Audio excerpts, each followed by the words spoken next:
वहां वो हमको समझना बहुत आवश्यक है। तो इन्होंने कहा कि वहां पर चर्च रैप्चर में गया, तो इसी के वजह से तो ये मिलेनियम डॉक्ट्रिन आ गया कि हम लोग रैप्चर हो गए, महान संकट का काल खत्म हो गया, हमारा शादी हो गया, हम मिलेनियम के अंदर है क्योंकि रैप्चर हो गया। नए भाई लोगों को अभी तक आपको नहीं समझ में आएगा, लेकिन आस्ते से ये चीजें आ जाएंगे। आप सावधान रहे, आप सावधान रहे। चर्च रैप्चर में गया 1963 में।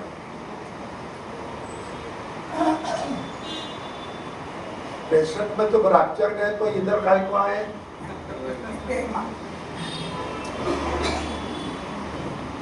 देखिए, मिसप्लेसिंग द फोर्स, गलत प्रकार का वहां से निकाल के मैसेज के अंदर इधर लगाने का, इधर से निकाल के यहाँ पर, लेकिन ये कबूतर के पंख होते ना, एक दूसरे में वचन एक दूसरे से मिलना चाहिए।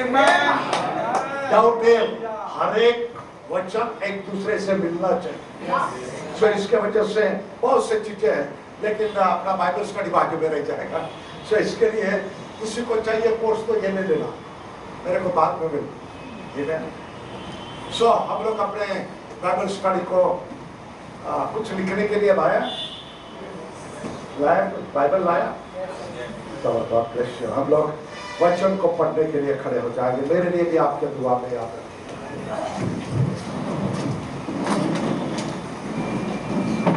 हमारा मैसेज हो सकता है बाइबल स्टडी रिपीट हो जाएगी, चलेगा? चलेगा?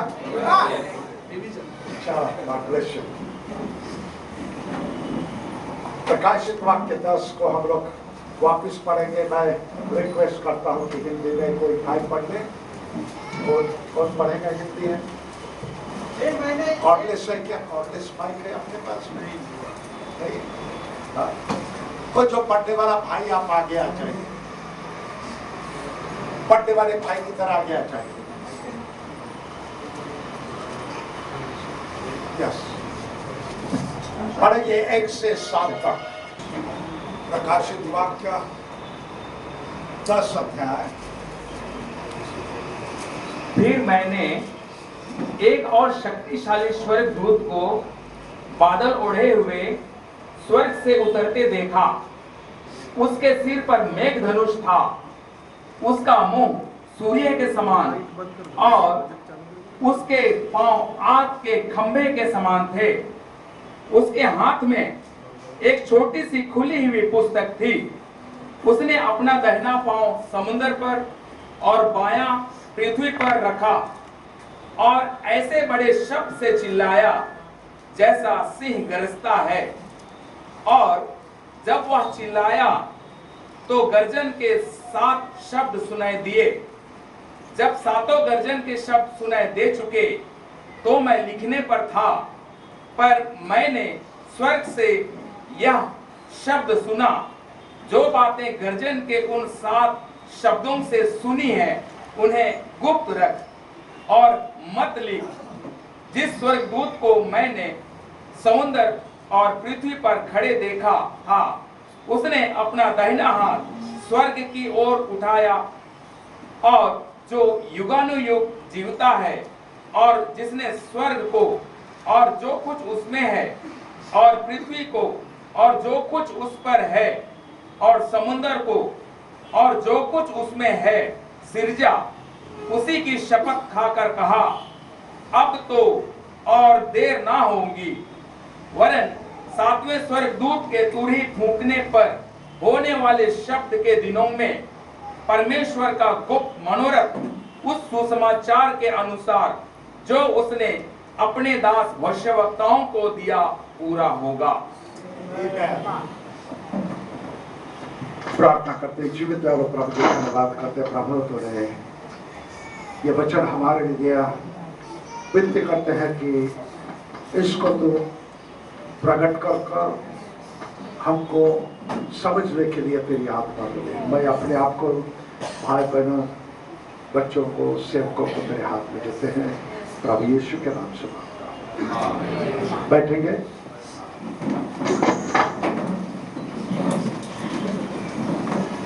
ना सबसे पहले हमें कुछ बातें समझने की आवश्यकता है। प्रकाशित वाक्य 10 ये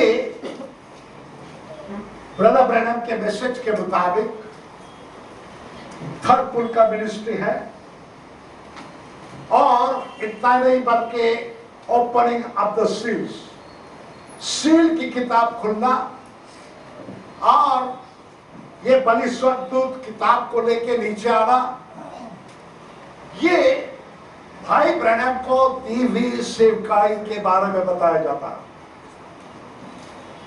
जैसे पुराने नियम के अंदर परमेश्वर नीचे से उतर आया और जलती झाड़ी के अंदर, तो परमेश्वर ने उसको दर्शन देकर उसको कहा कि तू जा मेरे लोगों को छुड़ा। रिडेम्पशन का जो प्लान है, ये मिनिस्ट्री मूसा को जब दी गई है, उसके अंदर परमेश्वर बताया जाता है कि ऊपर से नीचे उतरा एंजल जल्दी झाड़े में, लेकिन उसने कहा कि मैं उतर गया लेकिन भेजता हूं तुझे। बराबर है? मैं उतर आया लेकिन मैं तुझे भेजता हूं। कहता है कि प्रभु और किसी को भी, कहता नहीं तुझे ही जाना, कहता मैं बोलने में बनता हूं, कहता है कि नहीं मनुष्य का मुंह किसने बनाया, तुझे जाना। लेकिन प्रॉफिट ने समझा कि परमेश्वर बारह वहां पर एंजल वहां पर आ गया, लेकिन उसने कहा कि मैं तेरे साथ में रहूंगा। आमेन। सो जब ये जो मैनिफेस्टेशन है, मैनिफेस्टेशन को हिंदी में क्या कहेंगे भाई, जो उसके अंदर जो प्रकट हुआ, तो उसके अंदर से होकर मानो वो छुटकारे का काम कर रहा है, और वहां पर मूसा को छुटकारे के लिए सेवकाई दी। लेकिन उसके छुटकारे की सेवकाई बोलेगा तो लकड़ी का सांप बनाने का, फिर वापस सांप का लकड़ी बनाने का, यह सेवा नहीं है। फिर बाद में हाथ को बगल के नीचे रखने का कोड बन गया, देखो बाद में वापस रखा, अरे बाप रे ये तो बड़ा चमत्कार। लेकिन ये पहला खिंचाव, दूसरा खिंचाव, फर्स्ट पुल, सेकंड पुल, ये दो जो चिन्ह दिए थे, ये भाई ब्रैनम की सेवा नहीं थी। बहुत से लोग सोचते हैं ब्रदर ब्रैनम की सेवा क्या थी, चंगाई करने का और लोगों के नाम बताने का। ये भाई ब्रैनम की सेवा नहीं है। सेवा क्या है? जादूगर आता है, हम छोटे छोटे थे और बड़े भी हो गए तो भी जादूगर का जब खेल चलता था, वो कुछ ना कुछ बजाएगा, ये करेगा, जादू दिखाएगा, लेकिन उसके पीछे से ताबीज बेचने का, जादू नहीं दिखा। तो परमेश्वर ने मूसा को जो दो वरदान दिए थे कि उस प्रकार से उनको दिखा ताकि उनका विश्वास बढ़े, और वो लोग बाद में आप जो काम तुमको दिया कि ताकि उनको छुटकारा देकर उनको ले जाने के लिए उसके ऊपर विश्वास करेंगे। तो पहला खिंचाव, दूसरा खिंचाव, ये जो भाई ब्रैनम की सेवा नहीं थी, उन्होंने किया, लेकिन उसके लिए परमेश्वर ने नहीं भेजा कि जाओ लोगों को बीमारी से ठीक करो, अस्पताल में भी हो सकते हैं ना ठीक, लेकिन ये सेवा उनकी बोलेगा तो मेन सेवा नहीं है। मेन सेवा क्या है?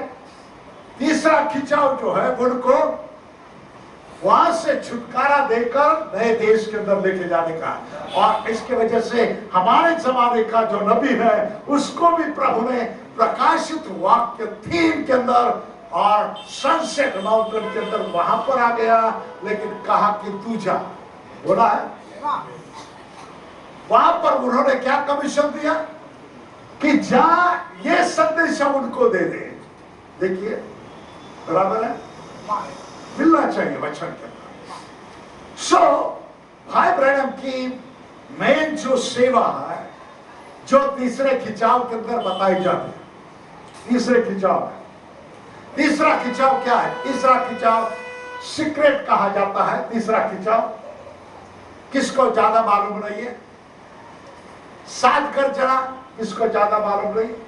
7वां सील ज्यादा कुछ मालूम नहीं। जो गर्जना निकल गए ये सीक्रेट है। लेकिन तीसरा खिंचाव और 7वां सील और ये सारी चीजें एक ही है। ये दोनों तीनों चीजें क्या है? एक ही है, अलग अलग रीति से उनको बताया। सो थर्ड पूल, ये रेवलेशन 10 के अंदर ये थर्ड पूल है। और थर्ड पूल क्या करता है? अभी तक तो दुल्हन तैयार नहीं है। दुल्हन दुनिया के अंदर है। जैसे उस समय के लोग मिस्र में थे, नूह के जमाने के लोग दुनिया में थे। लेकिन नूह का जो तीसरा खिंचाव क्या करता है? वो तो सुसमाचार सुनाते जा रहा है, इधर उधर जा रहा है, 120 साल तक गया। लेकिन नूह का जो तीसरा खिंचाव है, उन लोगों का अभी तुमने बहुत सुना, 120 साल, अभी तुम नैया के अंदर आ जाओ, नैया के अंदर आ जाओ। नैया के अंदर खींचना, ये प्रॉफिट का तीसरा खिंचाव था। नैया के अंदर लोगों को खींचना बोलेगा तो उनको दुनिया के सारे चीज, वो लोग बोलते हम विश्वास करते, बहुत से लोग कहते हम विश्वास करते। वैसे अच्छा अभी टाइम आ गया, विश्वास करते हैं तो सेपरेशन, तो मैं विश्वास करता हूं उधर ही बैठे डिनोमिनेशन में नहीं, विश्वास करते और उसी पुराने जीवन के अंदर जीवन जी रहे नहीं। वो डिनोमिनेशन में बैठ के हम कहते हैं कि और गलत गलत बातों के अंदर जीते हैं, कहते हैं कि हम विश्वास करते हैं। अब ये चीज वहां पर डिवाइडिंग लाइन हो रहा है कि तीसरा खींचा हमको क्या करता है? पूरी तरीके से अलग कर देता है। तो अभी रैप्चर होने के लिए हमको कौन से बात की जरूरत है? रैप्चर कैसे हो गया? हो जाएगा। शरीर का बदलाव कैसे हो जाएगा? शरीर का बदलाव हमारा पहले खिंचाव में नहीं हो सकता। चंगे तो बहुत हो गए लेकिन कोई बदल गया क्या? नहीं। बहुत कैंसर से चौथे नहीं, लास्ट कंडीशन में कैंसर ने पूरे खाए हुए, प्रभु की दया से प्रभु ने प्रॉफिट के मिनिस्ट्री से उनको वापस तंदुरुस्त किया। लेकिन उससे मनुष्य का शरीर बदली हो सकता है क्या वो देखने के बाद? नहीं। अच्छा फिर मुर्दे जिंदे हो गए, उससे होता है क्या? बाप रे, इतना होने के बाद में भी रैप्चर का फेथ नहीं आता है। सो इसके वजह से भाई ब्रैनम कहते हैं कि at the end of the Pentecostal age we are supposed to receive according to the word as God helped me tonight to show you through here that we are to receive a message that will take all these loose ends out there and reveal the whole secret of God for the rapturing of the church. Church rapture होने के लिए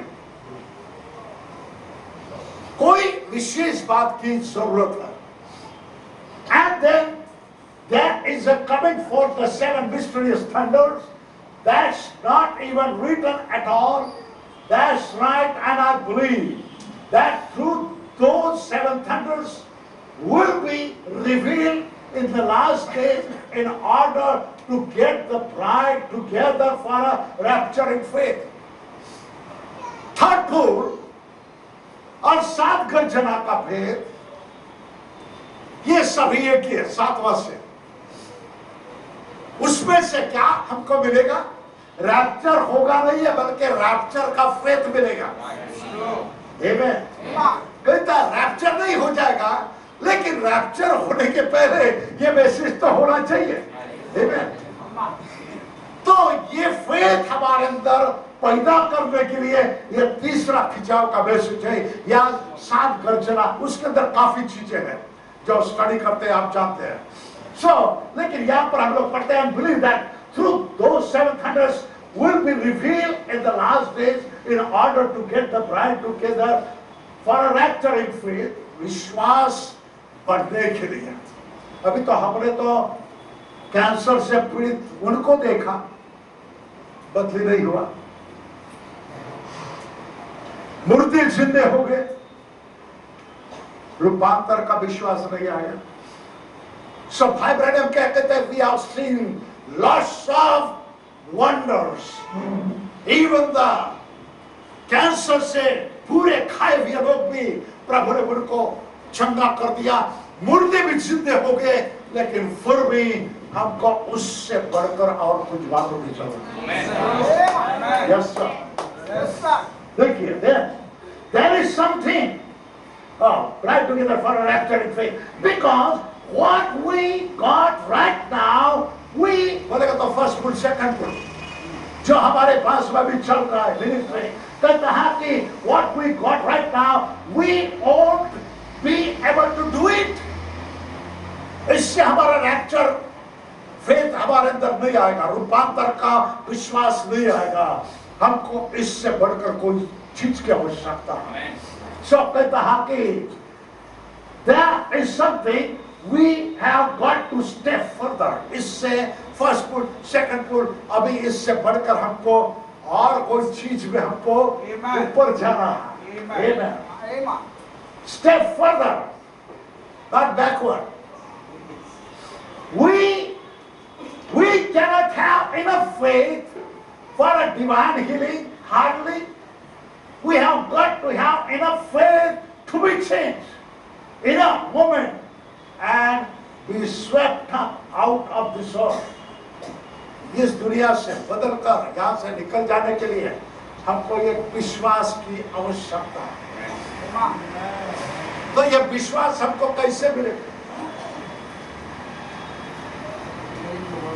We got to have enough faith to be changed in a moment and be swept up out of this earth, and we will find that after a while। बोलेगा तो rapture हुआ नहीं है, 1963 में rapture हुआ नहीं है।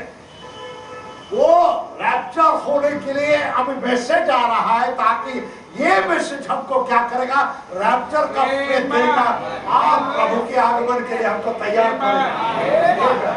सो कहता है कि now we will find it, okay, after a while the Lord will find where it is written, then all the judgment। बाद में तो ब्राइड ऊपर जाएगी, सब तबाह हो जाएगा, लेकिन उस समय ब्राइड ऊपर जाएगी। तो ऊपर जाने के लिए हमको फेथ की आवश्यकता है। ट्रांसलेशन ऑफ द बॉडी, लोग प्रीचिंग करते हैं रैप्चर हो गया, लेकिन अभी तक कोई ट्रांसलेशन, कोई चेंज नहीं हुआ, पहले से और भी बुढ़े हो गए। मैं तो अभी बेटर हूं,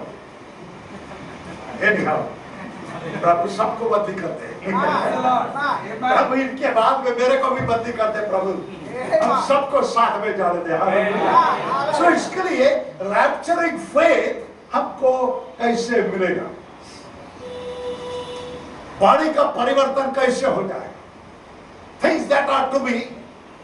और बाकी एक दो मैसेजेस के अंदर भाई ब्रैनम कहते हैं, once Abraham had a dream। Abraham को यहाँ पर बेटा देने के लिए परमेश्वर ने बोला था, लेकिन उसके लिए कितने साल लगे? 25 साल। और उसके पहले परमेश्वर उससे बातें करने लगा सपने में, लेकिन सपना हमको बदली कर सकता है? नहीं। फिर भाई ब्रैनम कहते हैं, he had so many dreams, he had so many visions। सब भाई ब्रैनम को भी विजन्स थे, बराबर, but vision cannot change। Once Abraham seen many dreams, many visions, Many revelation, ये भाई ब्रैनम का कोट में बोल रहा हूं, many revelations, and he seen him in a pillar of cloud, but still उससे अब्राहम का बॉडी बदली नहीं बल्कि और बुढ़ा बुढ़ा हो रहा है। आप समझ रहे हैं? अरे सपना गिरा, रेवलेशन आ गया, लाइट देखा, मैनी रेवलेशन, मैनी इंस्पिरेशंस, लेकिन उससे बॉडी चेंज नहीं हुआ। क्या हो रहा है? बूढ़ा बूढ़ा बूढ़ा बूढ़ा बूढ़ा बूढ़ा बूढ़ा। लेकिन फाइनली कुछ तो भी हुआ, और उत्पत्ति 18 के अंदर जो हुआ है उससे उसका शरीर बदल हो गया। और मैं कहूंगा कि ये प्रकाशित वाक्य 10, भाई ब्रैनम ने बोला, प्रकाशित वाक्य 10 और उत्पत्ति 18 ये सिमिलर है। जब उसने वो चीज देखा तो शरीर बदल गया। हालेलुया। सो हमको ये चीजें काफी नहीं है, हमको आगे जाना है, और इसके वजह से हमको परफेक्ट बॉडी में जाना है, परफेक्शन में जाना है। तो हमने लास्ट टाइम में कहां तक गए थे? हम लोग को इतना कुछ आइडिया नहीं है, याद में मैं भूल जाता हूं, लेकिन लोग नहीं भूलते, ये मेरा समस्या है। सो हम लोग थोड़े समय के लिए हम लोग स्टडी करेंगे कि हम लोगों को परफेक्शन की तरफ थर्ड पुल के अंदर क्या है, थर्ड पुल क्या है और थर्ड पुल क्या करता है। तो इसकी वजह से हम लोग जाएंगे। आपको मालूम है कि लास्ट टाइम में हमने थोड़ा सा ये शुरू करके उसको बंद कर दिया था 7 माउंटेन्स के बारे में।